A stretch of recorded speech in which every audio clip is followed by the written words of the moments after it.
Hello and welcome. Oh, actually, I'm the one recording while I have to ask you if you're recording. I'm an idiot. Don't mind me. Okay. Of course I have it. Yeah. Okay. Here we go. Ready? Oh, what episode number is this? I believe it is. I have it written down. This one should be 118. 118. Okay.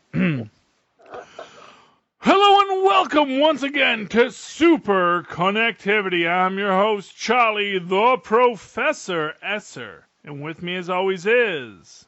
Phil me and Parrish. Hey, Phil. Thanks for joining me once again for episode 118 of Superconnectivity.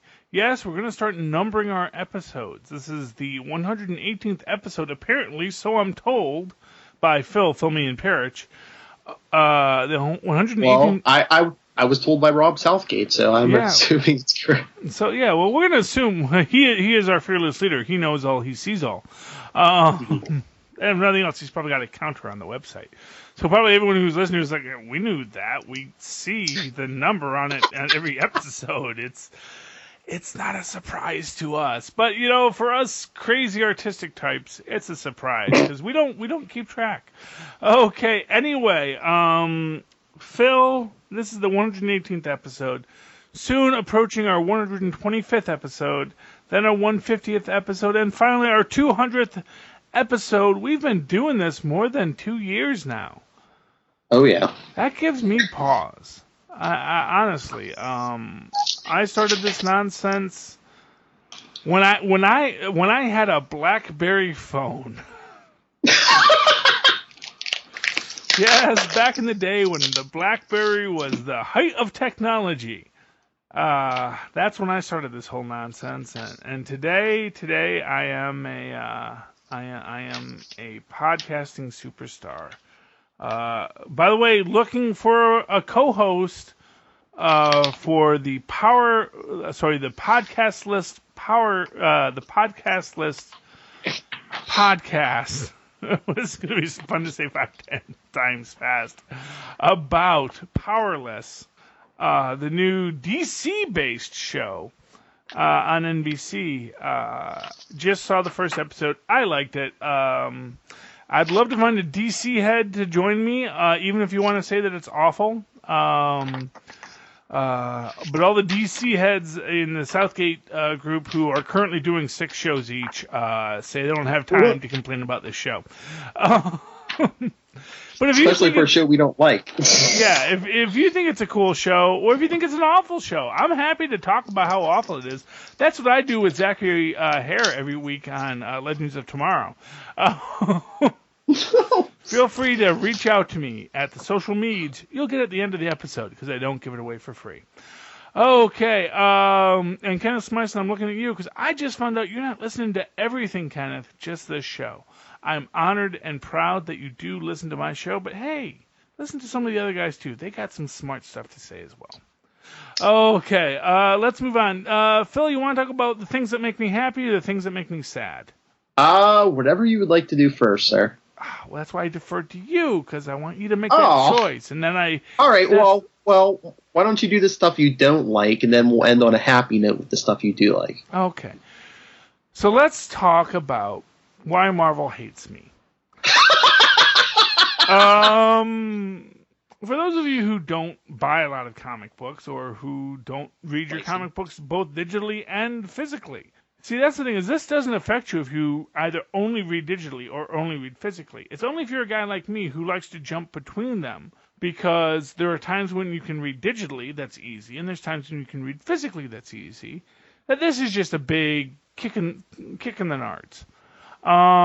Marvel this month, and just so you know, Marvel has pretty much forever had this great deal where if you bought a physical copy, they'd give you the digital copy for free through the Marvel app. Mm-hmm. And they've done this for years. And I hadn't really taken advantage of it because I hadn't gotten into reading digitally. And now I love reading digitally. Quite frankly, I actually buy the books, but then I read them mostly digitally. And with certain books like Slapstick, it's actually an advantage to read it digitally because they do some really awesome things with the digital transitions that you can't do in the comic books, and that's really fun to see. But this month, rather than giving you your issue that you just paid good freaking money for, they give you 3 other issues, which, quite frankly, if you're a deep dish Marvel fan, you probably already read, maybe even already have digitally. Mm-hmm. Which, quite frankly, I think had I been adding digital books for longer, I probably already had all 3 of the books they gave this month. And if not, I always can just re-add them. And it's like, Marvel, why are you even doing this? Because all you're doing is highlighting what cheap jerks you are. I mean, honestly. I mean that's the truth of it. You know, it's... So here's this... And let me point out to you how foolish you are for this, Marvel. To this day, there are vets that will not give to the Red Cross. Not because of anything the Red Cross has done in 60 years, but because during World War II, when the Red Cross, or was it the Red Cross or was it the U.S.? No, sorry, I think it's the USO. I forget exactly who it was, but you can look this up on Snopes. Look up free donuts on Snopes, and you're going to see it. They used to give free donuts to servicemen at their little get-togethers. But the British group didn't do that. And they said, you know, you're making us look bad giving away free donuts when we're charging the soldiers for donuts. Because, you know, the British are evil, which we know. Historically. We're evil too, but, you know, more recently evil. But then again, we're younger. So the British started. So basically, the U.S. version of the group started charging for the donuts as well, which drove the soldiers nuts because it used to be free, and now you're going to make me pay. And here's the thing about that. Is that economists have studied this effect because it's a fascinating psychological and economic effect, which is this idea that if you make someone pay for something always, when you raise the price, no one minds. But if you give something away for free for a long period of time, and then start charging, even if you go back and give it for free again, people are still mad at you that you started charging.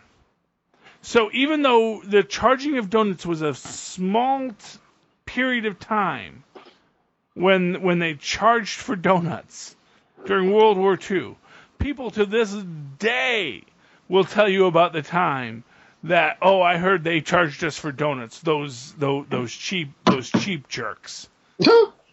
And now Marvel has decided to throw in with the cheap jerks. Take away what had been part of, and here's what I'm going to say, it's not like they were giving it to us for free. Mm-hmm. We bought the dang book. We bought all of the intellectual property.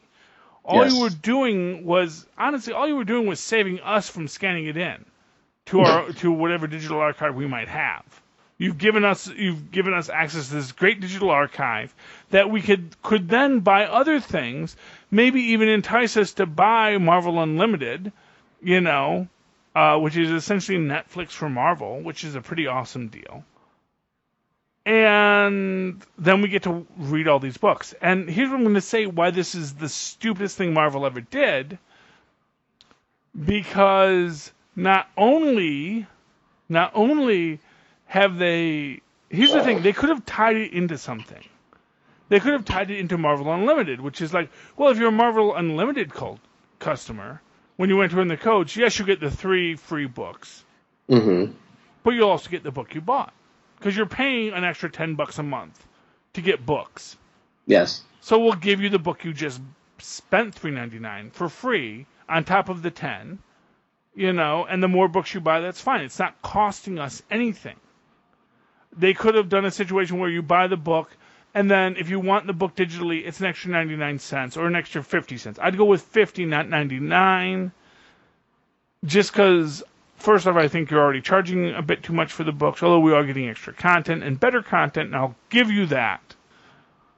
But I think, $50 is better than $99, but $99, of course, is better than $1. But well, 50, you know what I yeah. You know what I saw? Somebody on online was saying, and I thought this was a good idea. If they don't want to give you the exact copy of the book you bought, they should give you a code where you could, like, I don't know, I guess go into Marvel Unlimited and download and put in your account. You should have your choice of which book you download. Not just those three. You should be able to go into Marvel Unlimited and download one book of your choosing. That might be cool. I mean, that's cool because then it's an extra book. But of course, what I'd really like is my actual book. Yeah. But I'm saying if they won't do that, at least give you your choice of an order book. Yeah, and that was the weird thing about it. It's like I put in one code, I got all three books. Yes. And then it's like I bought 6 books, or I bought 5 books, or I bought 10 friggin' books. Mm-hmm. And if I could have just bought one book and I'd get all these codes. Now, part of me is... Well, you figured it out, Charlie. I mean... It all comes down to one thing, Yeah, except here's the thing. Sometimes you can do something to make you get money that makes you lose money. And this is something that's going to make Marvel lose money. And here is my central case in point. Because I looked it up. If I want the digital copy of Slapstick, that is $2.99. The physical copy is $3.99. Slapstick, when they wrote it, it's what's called an infinite comic, which means you can, and I guess you can read the whole series at once if you buy them all at once or something like. I have no idea what they're doing with this, but basically, what I loved about it was that the transitions as you're doing the guided view through the panels really fed into the character and the nature of the book. And you created this whole new genre that I was enthralled by. But now they're telling me, oh, you want the next book, that's $2.99. Which, yes, is cheaper than the $3.99. But now you're also making me make a choice. Now, I don't know about where you buy your books. Maybe you buy them at Barnes & Noble. Maybe you buy them at the corner drugstore. I don't know where people sell comic books anymore. I buy my comic books at a comic shop. Mm-hmm. Where there is a brick and mortar facility with people I know and talk to, who are human beings who know me, who recognize me, who I have a rapport with. I have a social contract with these people. That's where I get my books. And right now, Marvel is saying, "Hey, look! If you throw them to the wolves, if you throw this great little small business that you've gone to for decades now to the wolves, you can get your books digitally, but then you don't get them physically." And that's the thing. It's like I don't get a physical book, but I can buy them digitally for the same freaking price. Well, that's what I was telling you earlier this week. I think it's a money thing for Marvel. I mean, they're willing to go to $2.99 instead of $3.99 for that digital. They don't care about the stores either way. They don't. But here's the thing: they're not for them. They're not against them. Because that's the thing. Like DC is doing all. I think DC, like their $3.99 books, you get the thing. But I think if you go online if you do the DC app, it's cheaper. But Marvel is saying no. I mean, there are some books that are cheaper because they know you're not going to pay $3.99 for the digital copy of Madcap or of Slapstick. Although honestly, I think I might have if that was the only way to get it because it was much better in digital. Mm-hmm. I mean, essentially, what's happening is right now, Marvel. I might buy that because as much as I like Slapstick, he's not on my pull list. I might buy that next week or next month digitally instead. Except I don't really want to, because I'm really mad at them. I'm really mad at Marvel for the way they did this. It was poorly, it was like Trump's immigration ban. It was poorly rolled out. There was no strong explanation of what exactly was happening. To the point that if people hadn't really said, hey, I think they're going to take away all of our comic books, I just thought they were going to give us, there's going to be some extra books because they want to promote you using the digital service. Mm-hmm. And they want to promote you to see all the other books that are out there. And that's, to me, that's a good marketing ploy. It's like, okay, so I'm gonna buy my book, and every book I buy, there might be something interesting out there. And they're gonna say, oh, well, maybe you should read Civil War 2, or maybe you should get AVX 1, because that's 3 months ago, and maybe you're gonna like it. And maybe you want to upgrade, and that's the thing, is like, he's not gonna tell you. The problem with the way they have it now is there is literally no upselling. There is nothing that makes me say, oh, this was... So, like, let's say I buy Old Man Logan right now. The Old Man Logan #1. And I read it. And I'll say, maybe there is, but I'm going to say right now, I doubt there is. Because I have not actually bothered to read those books I've already read. Like, if it gave you that first graphic novel arc... I think it said it's the first issue from those graphic novels. No, I know. But what I'm saying is, so let's say I read that. This, and I don't know if this is the Millar Old Man Logan or if it's the Secret Wars Old Man Logan. But whichever Old Man Logan it is. So let's say I read it, and then I get to the end, and it says, now if you want to read the rest of this arc, that's going to be $2.99 more. For each issue. Well, no. For the whole thing. I don't think they're going to give you the whole arc for $2.99. I think they're going to do. I think what it is you're going to read now. They're giving you #1 for free, and they're going to say, okay, well, if you want the rest of the arc, it's going to be $2.99 per issue. Yeah, and again, like I said, that assumes I haven't already read all these issues. Exactly, I have them all. That's the thing is, like, you give me these old books that I probably already read because I read the original Old Man Logan, I read the Secret Wars Old Man Logan, I've read all these books. I think the one that I might not have read might be that Captain Marvel book, but everything else, these were seminal events in the Marvel culture. I think we all read them, and that's the thing. The guys that are going to put in the codes, these are freaking hardcore nerds. And the point for Marvel is what you want from all this is you want to move people to Marvel Unlimited. You want to get me to take my extra $9.99 a month and put it to Marvel Unlimited. Now, let me tell you something. That's not helping you, Marvel, when you don't have a central spot for me to watch your TV shows. So right now, I got Hulu. I had to go get Hulu to watch The Incredible Hulk. And Hulu's not even giving me the whole series. So quite frankly, Hulu, I'm putting you on notice right now. If you don't get me something more when me and Maz get to the end of season 3, you are out the door, and I ain't looking back, and I might not come back for Runaways. Because I know you put on Runaways, but you know what? I'm not hooked on Runaways yet. I didn't even buy the Runaways comic. So you are putting a big gamble on yourself there. When I went to Hulu for the Hulk, I expected the full catalog. Quite frankly, I expected the TV movies too. I expected to go there and say, oh, look, I'm going to get Trial and Returns and Death of the Incredible Hulk as well in that, and I got nothing. So, Hulu is really, really on my Shiza list right now. And like I said, I sure as heck ain't coming back for Runaways. I'm going to watch Cloak and Dagger over on the cable channel that I'm already paying for because I need to have a cable channel because, you know what, I'm an old man and I don't cut the cord, and more importantly, I have children who watch on TV, and not for nothing, you cannot underestimate the convenience of a freaking television set and a box that just makes things happen. Yes, I can go to Netflix if I want to turn on the Wii and flip a switch and jump over to that other thing. That's ridiculous. Quite frankly. That is just utterly ridiculous that I have to push 4 buttons to get to a TV show. This is how old I am.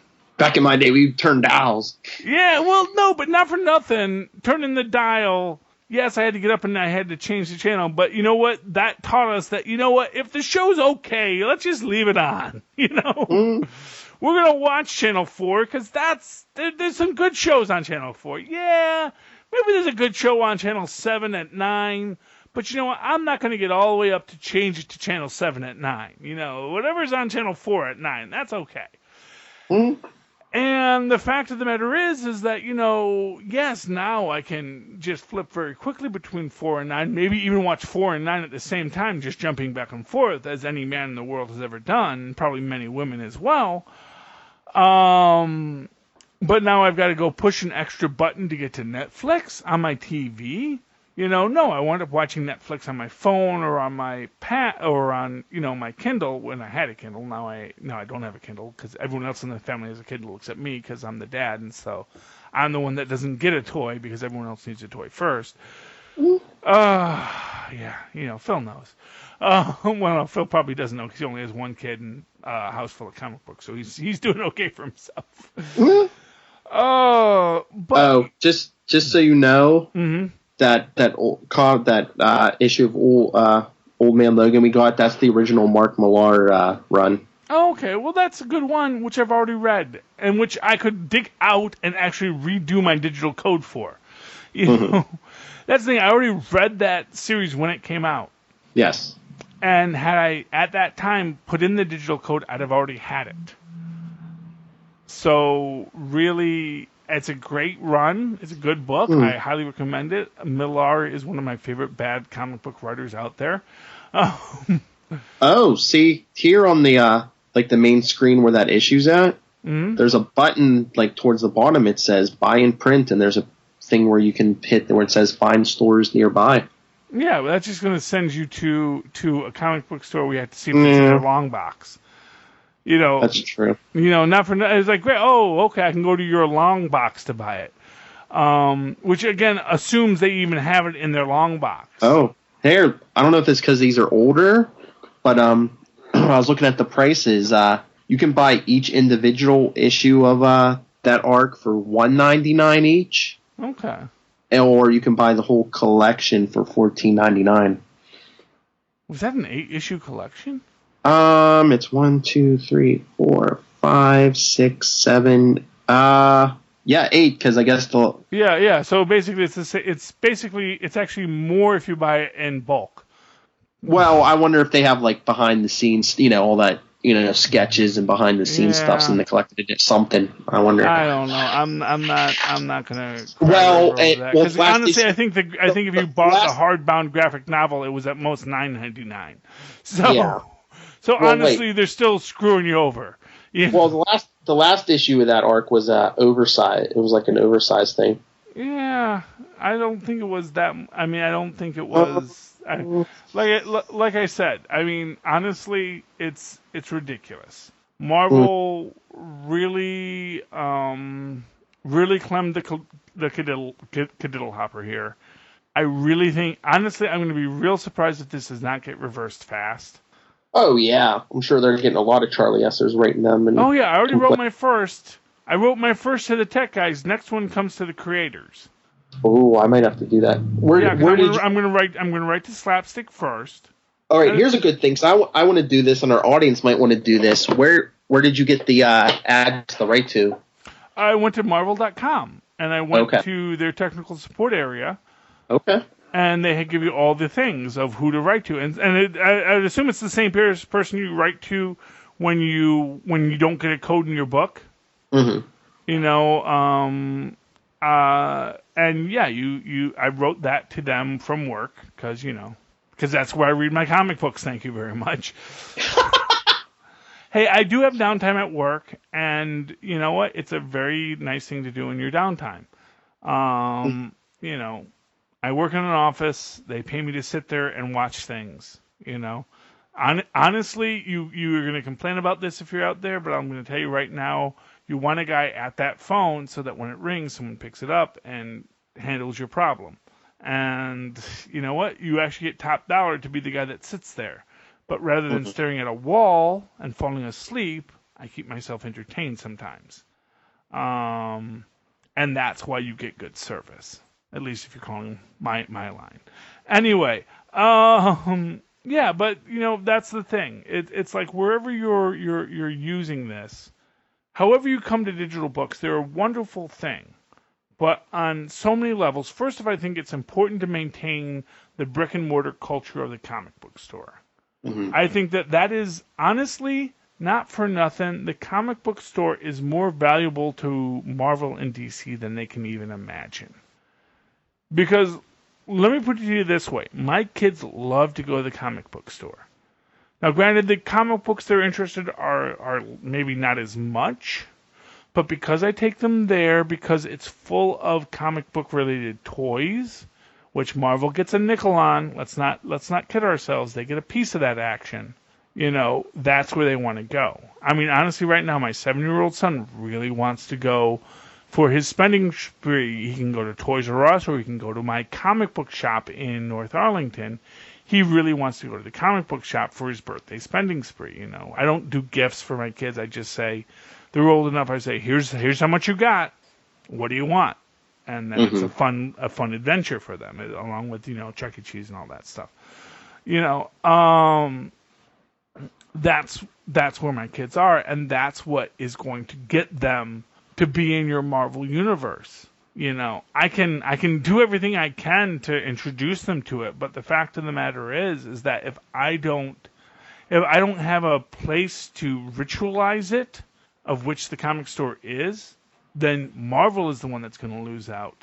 My kids already, here's what I'm going to tell you, Scholastic is there every day with my kids at school with their book things. And so my son is all into Diary of a Wimpy Kid, which has graphic elements. My kid is all into Captain Underpants, which has lots of graphic elements.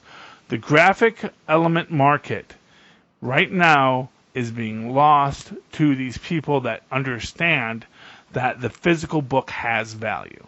And Marvel is turning its back on the physical book. And that is to its detriment. That is my feeling. So that's all my anger at Marvel. Do you want to go to Happy News, Phil? Yes, let's go to Happy News. Oh, you know what? Sadly, I don't have that much Happy News because what I really want to talk to is the brilliance of the darkness of the Oath. But let's get to a little bit of Happy News. We have our casted Cloak and Dagger for the the Free Spring, Mind Spring Cloak and Dagger TV series. They have cast our two lovely young artists, which are Olivia Holt and Aubrey Joseph. You may know Olivia Holt from, let's see. They've only recorded one episode. It's the pilot. She was in. Let's see. Hey, she was in. Oh, you know what Olivia Holt did? Olivia Holt. This is really surprising. She is the voice of Petra Parker in the Spider-Verse Part 1 and 4 in Ultimate Spider-Man. Girl does have a history with our good friends at Marvel. She was also in Kickin' It. She played the character of Kim Crawford in apparently 69 episodes. No comment there. So she is a Disney star already. So she's a Disney house star. She was in Tinkerbell and the Legend of the Never Beast. She played the character of Morgan. She's been in Shake It Up. She was young Georgia. She's in a show called I Didn't Do It, which I've never heard of before, where she plays Lindy Watson for 39 episodes. She's in Evermore as Valentina, and now she is in Cloak and Dagger as Tandy Bowen. Which is great. I mean, honestly, that's a really impressive resume. I wasn't actually expecting that to be quite so much. And then Aubrey Joseph is our Cloak, who plays Tyrone. Let's see here. Again, he was in Marvel Heroes. I'm sorry. I clicked on Cloak, not the actual actor. Sorry.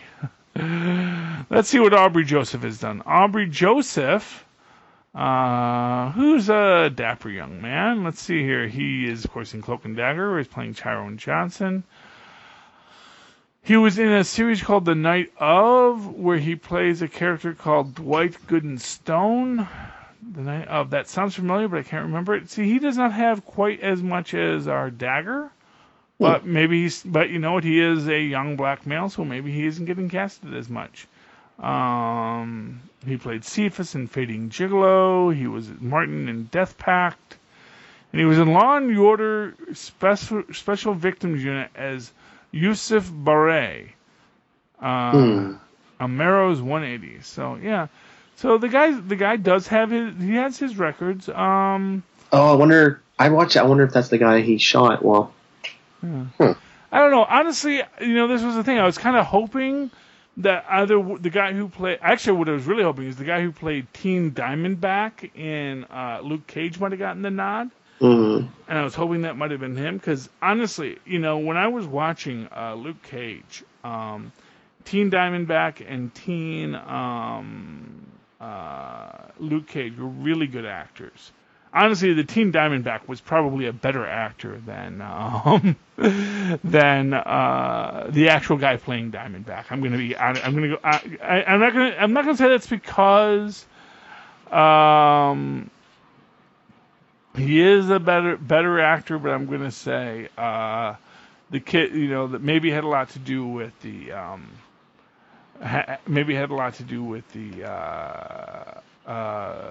the script that Diamondback got, but the kid actor playing Diamondback was pretty amazing, and I was a little sad to see that he's not getting more work right now.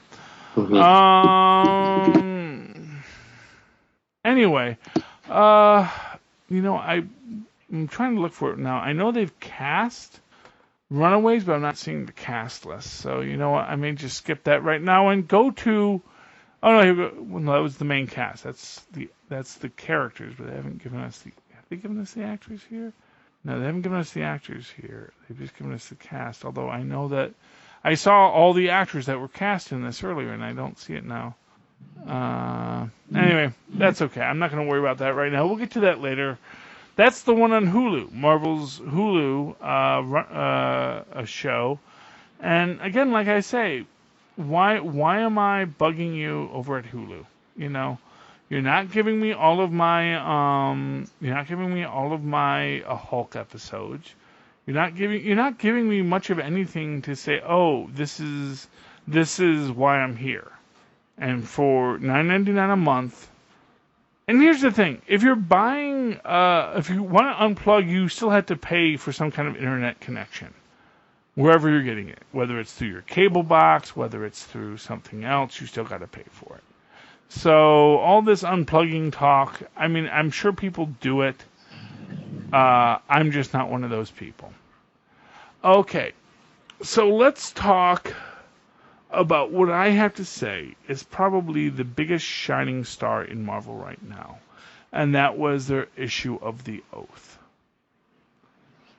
And the reason for why this was, because as I read it, it's a big shock at the end when you really get the full evil cap. And then I realized what Nick Spencer has been building up to. And how prescient it really is in our modern world. But I don't even think that it was actually directly related to our modern world when he created it. I think it was much more related to the fact that this is just the way of the world. For those who haven't read The Oath. Now, if you've listened to Superconnectivity, I know you haven't, Kenneth Smyson, and you should feel bad for that. Because honestly, my best work is over at the Roundup. That's where you get the depth in the books. I mean, here you're getting the Cliff Notes version of the Professor Esser. If you like the Professor Esser, you have to be listening to Roundup, because Roundup is where you get the full, AP class kids. But so what Nick Spencer has done is he created a cap that you wanted to believe in. And you just wanted him to still be Cap underneath all of it. Even though all the things you were seeing were like, well, okay, for the betterment of all, and da-da-da-da-da, and maybe, I know he pushed, Jack Flag out, but, maybe he knew Jack Flag would live. Maybe he knew Jack Flag would be fine. Maybe he knew Jack Flag would heal, And And oh, you see, he did it, but then he's also hesitating when he finds out that that didn't kill him because he doesn't want to actually have to physically kill him. He was secretly hoping he would survive. And you have this ongoing thing, and even when you find out that he's got this Chitauri plan, but maybe he knows about the universal shield, so that he knows the shield will go up, the Chitauri will be saved, but we'll still be able to declare that state of emergency. I can do everything without. I can get to that point where I can make sure everyone's safe without actually having to be the monster myself. And you keep on believing that, and you want to believe that, even contra to the facts. And it made me realize how much this is a statement about modern politics. And for what it's worth, I don't think it's specifically about modern politics when it's written, because these things were all written months ago. Mm-hmm. I don't think they completely rewrote the entire arc just because Trump got elected. This is only... And actually, this book, I think, came out, February 1st? Yes, Trump got elected in November, so maybe you could have rewritten it, but I kind of think that this was where they were going from the start. And in the Oath, we get the big reveal that Cap is full-on supervillain.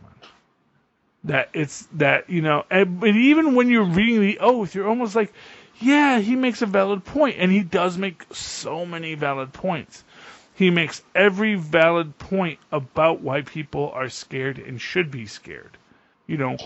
I've said for years, mutants are scary. You can't be so angry at the idea that people are a little worried about mutants when mutants are so scary. You can't just call everyone a racist just because they're worried about mutants. Because, I don't want my kid going to school with Kilgrave.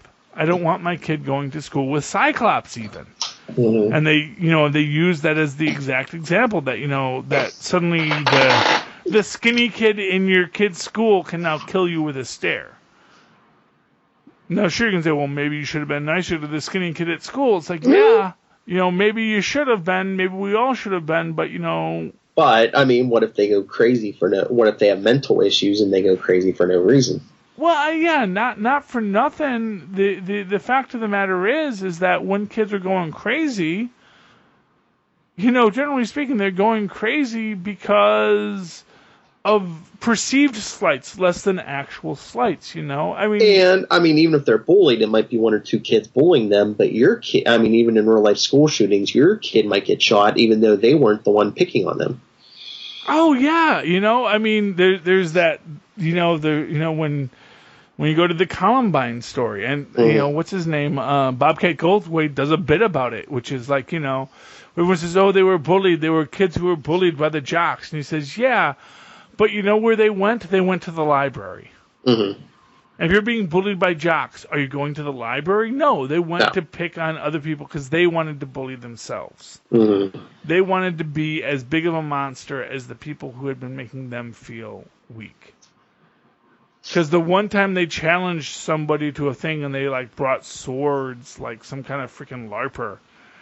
And, and basically, the guy who's looking at them like, you brought a sword to this? Do you know how to fight with a sword? Mm-hmm. And, of course, they didn't because they were being freaking nerd LARPers.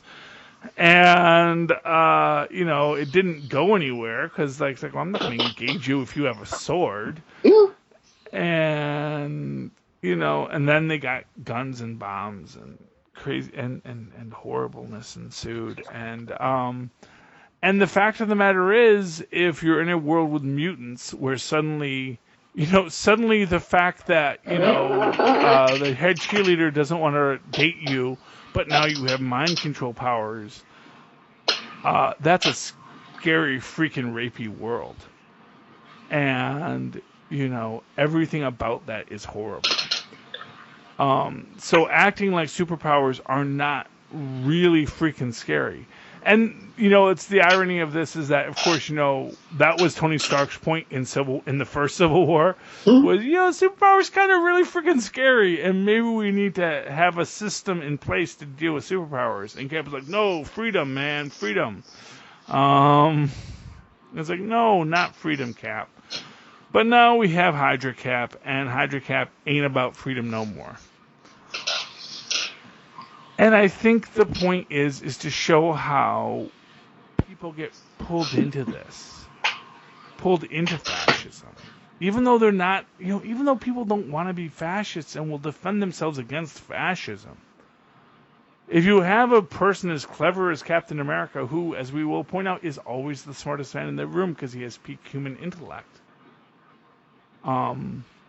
He just never, this is a bit of headcanon for me. The reason why Protocide never talks is because he wasn't smart before. And he's like kind of overwhelmed by the fact that he's smart now. And so he keeps stuff to himself. But Steve and William Burnside, they'd always been smart guys before they took the serum. So when they got the boost in intelligence, they didn't necessarily notice it because they'd always thought of themselves as smart. They'd always thought of themselves as intellectual and creative.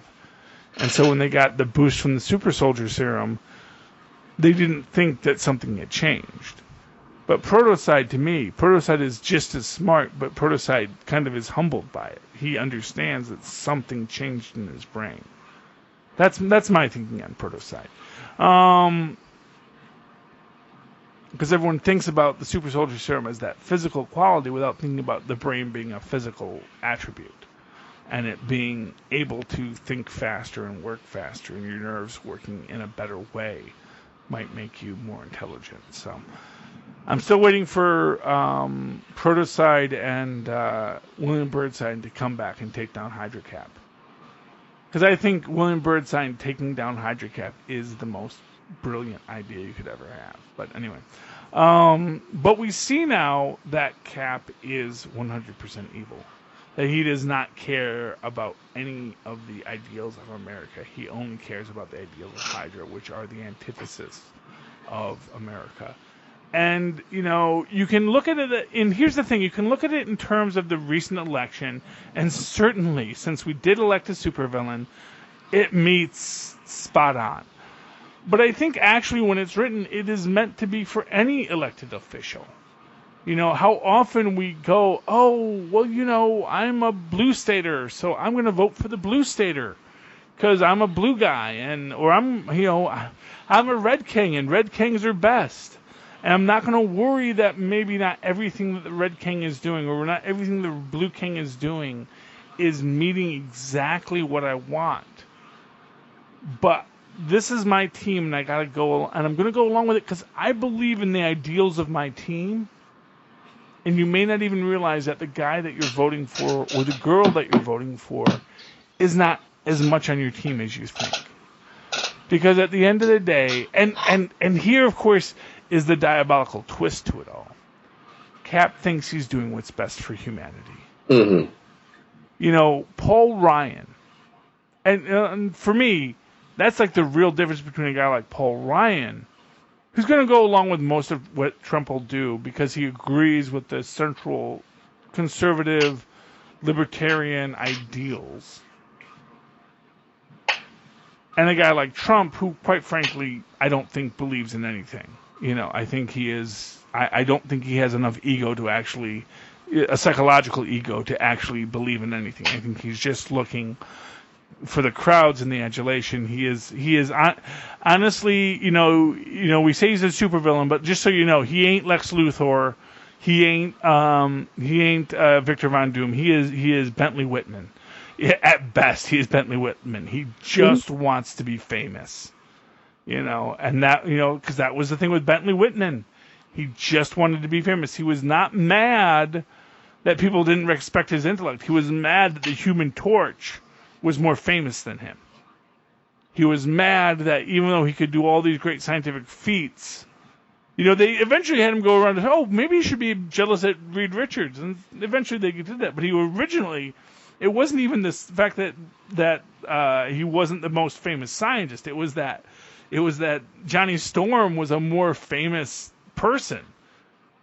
Full stop. It was that someone had more fame than him, and that drove him nuts. And that is who Donald Trump is. He's a man who can't handle that someone else got more votes than him. Yes, he won. And for what it's worth, when you look at Donald Trump, he is actively trying to delegitimize his own election by saying 3 million more people voted in it than should have, which is great if they all voted for Hillary Clinton, but statistically, you know that that's not even freaking possible. If you have a system with that much fraud in it, then your few thousand vote victory in a couple of states doesn't really legitimize you, because really probably most of those were false then. If there are 3 million false votes, it's all bad for you. But Donald Trump doesn't have. He's like this. He's Bentley Whitman if he wasn't smart. Well, You know, he's Bentley Whitman if he was dumb. You know, and because Bentley Whitman would immediately know that. Oh yeah. Which of course is why Donald Trump is such a hard thing for us to get behind.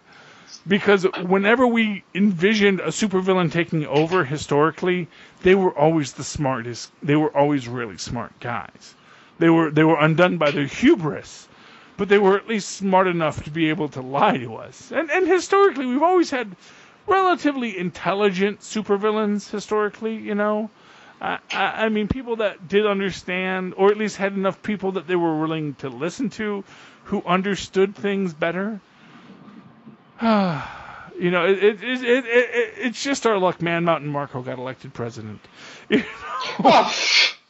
He's not that strong. Yeah, well, no, he's that dumb, though. You know. Oh, jeez. That's the thing. Anyway, but I do understand how we got pulled into this now because of Hydra Cap. Because you're going into it and you're just seeing Cap. You don't know he's Hydra. And even if you're like me and you do know he's Hydra, but you're like, yeah, he's Hydra, but he's the good Hydra. He's the Hydra that wants to make America great again. Yeah, he's going to work with the Red Skull, but we know he's planning on taking down the Red Skull. He doesn't really like the Red Skull. We know he's planning to undo the Red Skull because he's Cap, and he's always fought the Red Skull. Mm-hmm. But now it's laid bare after the oath that no, kids, he's not really Cap anymore. Well, see, that's the thing. I mean, Steve Rogers has decades of being, you know, an honest guy, you know, always doing the right thing. That's what makes this even more insidious, is that people won't see it coming, because probably if you ask any of the heroes or even the general public in the Marvel Universe, who's the one person in the country you could trust, they'd say Steve Rogers. Well, exactly, and that's why they put him back in charge of S.H.I.E.L.D. And of course, as they point out, that he had been in charge of S.H.I.E.L.D. before. You know, he had been here. Anyway, it is a brilliantly written piece, and it gives the exact right amount of homages to the first Civil War, but at the same time builds the new story. And gives us this dramatic artistic insight into our own time, which I think is important, because here's what I'm going to tell you right now, because you're already seeing it. You're already seeing the cracks in the Hydra facade of Donald Trump. Mm. Honestly, I have a right-wing troll on my friends list who I've noticed has gotten a lot quieter of late. You know, I don't think and even all my right-wing trolls, you know, because I do have friends, you know, I have a lot. I will not unfriend you for your political beliefs, because I believe that you are made stronger by engagement. And for what it's worth, I think my theory is proving out, because I think by engaging people, I'm making them realize that, you know, because here's the thing, I know what the conservative mindset is. I know why you get into certain ideas. But Donald Trump is just beyond that. He's beyond that pale. And he very quickly is dismantling his own power base. Well, he's not even a true conservative, because, I mean, you really think he cares about abortion? No. And some of the big key issues that, you know, the Republicans have, you think he cares about that? No. Well, you know, the thing about abortion is, it's not, because here's the thing: most people most politicians who work the abortion line, in fact, most people who, and statistics bear this out, people who are quote unquote I won't say pro-life, people who are anti-abortion often have abortions if they're female, Because, quite frankly, for them it made sense, but they didn't want to let anyone else make that choice because there's a moralization about it. It's about, like so many things related to sex, it's way less about the actual act than it is about the power that it confers and people sitting in judgment of others. But, you know, and so as far as Donald Trump's pro-life credentials, I doubt he cares about choice or abortion. He doesn't care if people have abortions. He doesn't care if people have a choice to have abortions. He just wants someone to tell him how awesome he is for making a stance one way or the other. And right now he became the Republican president, so he's going to go reward people on the right because the people that are on, and because the people on that side of it want him to do something. But the fact of the matter is, no, he doesn't care. He doesn't care. He doesn't care about abortion as an issue, but he also doesn't care about choice as an issue. I don't think most male politicians, honestly, give much of a flying fig on either way. Honestly, I will, and here's what I'm going to tell you.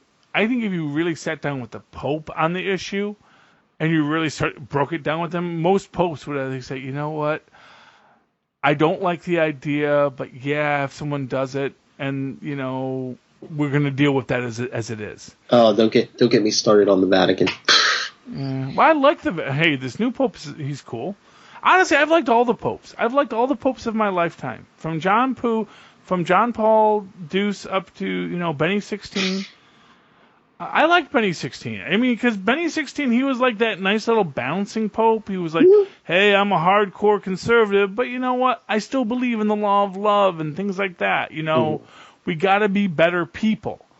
Because to me, and for a religious leader, I think that's your thing, is a religious leader doesn't really, it's not about politics, it's about, can you be a better person? Mm-hmm. And the reality is that, like, with Francis, that's his whole thing. I mean, he has all the same conservative religious ideologies of every other pope. It's not like he's saying, hey, yeah, go have an abortion, it's wonderful. Or go use a condom, What he's saying is, we should not be bogged down in these ideas. We need to be focused on how we treat each other as human beings. Mm-hmm. Darn it, Charlie. You tricked me into talking politics again. Yeah, well, dude, I told you, this is about HydroCap. That's all politics, man. Oh, yeah. I mean, that's the thing. And for what it's worth, I'll say this much. Marvel, they're writing good stories. Mm-hmm. And like I said, I think, quite frankly, if Hillary Clinton was president right now, and the HydroCap story came out right now, everyone would be saying, oh, this is just talking about how the left is so easily swayed by the sound of their own voice. Mm-hmm. You know what I mean? And it would all be about how Hillary Clinton was a secret fascist out to take our guns and our religion and, everything else. Well, yeah, I'm trying it would be the exact thing that was like, oh, it's too political, but it would be completely from the left. I remember thinking that, like, I forget which issue, it might have even been a Sam Wilson issue, but I remember reading a recent issue of Captain America, and I'm just like, you know what? Both sides could, like, see something about the other side in this story. It's not like a one-way street here. Well, exactly, and that's what this Nick Spencer kid, he's a pretty good writer. Mm-hmm. Phil, go tweet at him. See if he can come talk to us about Captain America. I've tried. I'll try again. Okay, I'm gonna try and track him down on Facebook. I'll see if he's friends with David Walker. If he is, then I'm gonna try and friend him and see if I can get in on the whole friend gig, and then maybe I can. Then if I could ever post to people's boards at work, I might be able to actually become known to them. I'm working on, man. I've got a lot. I've got some secret comic artists that, like, I'm friends with because they're not super famous yet, but they're people that I've followed for years.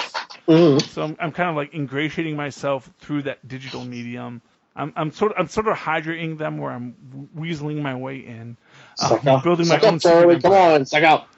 Yeah, I'm doing my best, man. I'm getting into the social meds as an old man. Okay. Yeah, but no, Nick Spencer, he's a pretty good writer. I really believe that. Okay. This has been a super long episode of Superconnectivity about how much Marvel sucks and how awesome Marvel is, all at the same time, because this is Schrodinger's podcast. And depending on how you measure it, Marvel is either the worst company in the world trying to steal from us, or the best company in the world producing fantastic work at a reasonable price. You won't know until you open that book. You don't know, man. But Phil, if people would like to talk to you about why we drone on so much about politics and the like, where can they reach you? If you would like to join our march on Marvel Comics, you could always email me, nightwingpdp@gmail.com. On Twitter, I am at nightwingpdp. And remember to follow Superconnectivity on Facebook, Superconnectivity Podcast, and on Twitter at SuperConnectPod. Okay. And, of course, you can always write to me in that old-fashioned email way and join the March for Marvel, because we love Marvel, even when we hate them. At superconnectivityblog@gmail.com. That's superconnectivityblog, all one word, @gmail.com. And, of course, follow me on the Twitters at Charlie Esser. That's CharlieEsser.